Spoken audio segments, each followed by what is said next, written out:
Hey everyone, it's Rachel. Today we're going to take a look at 5 of my favorite musical Easter eggs. Easter eggs can of course refer to the physical eggs that you might hide or find with candy in them on Easter, but they can also refer to an intentionally hidden joke or a secret message in a piece of media. These are commonly found in video games, but today we're going to look at some of the really cool ones that are hidden in music. So let's jump into it. To start us out, we have a really cool one from Pink Floyd's iconic album, The Wall. The Wall is a concept album that tells the story of the main protagonist, Pink. If you listen very closely to the start of the album and the start of the first song called In the Flesh, you can hear the words, "We came in." Then if you listen to the very end of the album, at the end of the last song called Outside the Wall, you can hear, "Isn't this where?" So if you were to listen to the very last song and then immediately go back into the first song, you would hear the combined phrase, "Isn't this where we came in?" The way the two songs connect is super cool because it means that the album can be played in a perfect loop. And you'd only discover this if you happen to play the album on loop and realize that the last song and first song connect perfectly together. The connection between the last and first song of the album is also symbolic of the cyclical nature of the story being told. One other interesting thing to note here is that when the album originally came out on vinyl,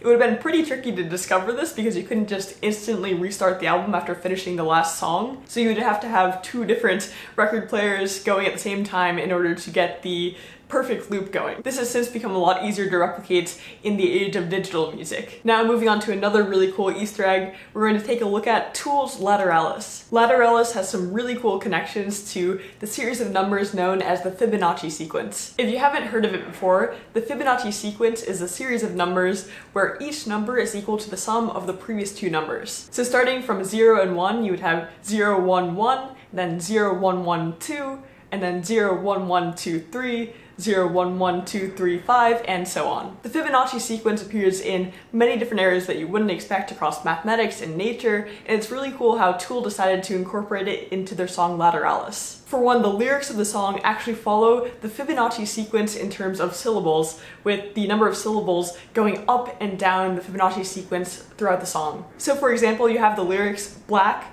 then white are all I see, which correlates to the Fibonacci sequence because black is 1 syllable, then is 1 syllable, white R is 2 syllables, and all I see is 3. So it goes up the Fibonacci sequence and it goes back down throughout the lyrics as well. Another connection integrated into the song is that the time signatures are actually connected to the Fibonacci numbers as well. In the song, the time signature actually changes between 9/8, 8/8, and 7/8, and the number 987 is a Fibonacci number. The Fibonacci sequence can also be plotted out in the form of an infinite spiral, and there are some references to a spiral throughout the song as well. There may even be more connections to the Fibonacci numbers and the infinite spiral in the song itself and in the timing and length of different parts of the song, but it's just a really cool Easter egg and something that I wouldn't have found out without looking it up. Now moving on to taking a look at an Easter egg in Nirvana's iconic album Nevermind. On Nevermind, if you happen to let the album keep playing for 10 minutes of silence after the very last song on the album,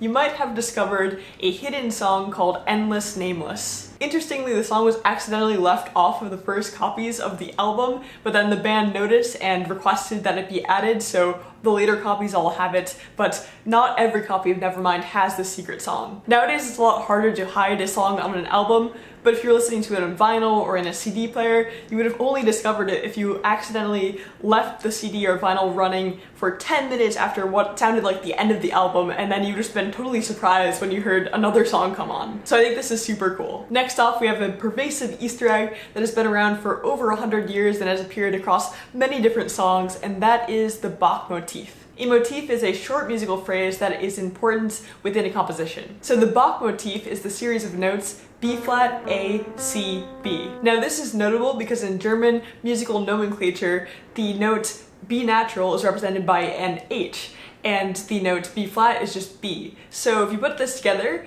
the Bach motif is B, A, C, H. So if you look at it this way, this means that the notes B flat, A, C, B spell out the last name of the famous composer Johann Sebastian Bach. Now what makes this a really cool Easter egg is that Bach himself actually included this series of notes in many of his compositions. Now it's not totally clear that this wasn't just a coincidence, but based on the number of times it appeared, people seem to think that it was an intentional decision. But what's really cool about this Easter egg is that it's not just in one place. Since Bach, many people have written the Bach motif into their own music to pay tribute to Bach himself. There are too many examples to list here, but some include pieces by his own son and his student. The Bach motif is definitely one of the most pervasive musical Easter eggs, and I found it really cool to learn about. Now, bringing it back to something a bit more modern, we're going to take a look at some secrets that were hidden in the soundtrack for the 2016 game Doom. If you haven't heard of them before, the Doom games are first-person shooters where you fight hordes of demons. Because of its imagery and themes, the game has had controversy surrounding it in the past, similar to how metal and rock music has also had controversy surrounding satanic imagery and things like that. To reference this and kind of poke fun at it, the soundtrack's composer put in some really cool hidden Easter eggs that would be hard to find if you didn't know how to look for them. For one, if you look at a spectrogram for the song Cyber Demon, you can actually see that the audio frequencies create a visual representation of the numbers 666 and an inverted pentagram. To do this, the soundtrack's creator used a plugin to read in an image and transform it into an audio representation that you could then only see if you looked at it in spectrogram form. I thought this was super cool because he both encoded a secret message, but at the same time actually changed how the song sounded. For another really cool hidden Easter egg on the album, if you look at the song Ivy Doom and you take that stereo song, put it into mono and then reverse it, you can hear the message, Jesus loves you. The fact that you have to reverse the song in order to hear this message is a callback to the scare that happened in the 1980s or so, where people thought that metal music was encoding subliminal satanic messaging into songs, and that you could hear these messages if you played the songs in reverse. If you'd like to learn more about this, you can look up the term backmasking, and there are a lot of interesting details surrounding the controversy that there was hidden messaging in reversed audio. So those are 5 of my favorite musical Easter eggs, and I had a ton of fun learning more about them. If you know of any other cool ones that I didn't mention, definitely leave those in the comments. Also, I just wanted to quickly mention that I do have shirts available for sale, and if you're interested in getting one or looking at the different designs, I will have a link in the description. Thank you so much for watching, and I will see you in the next video.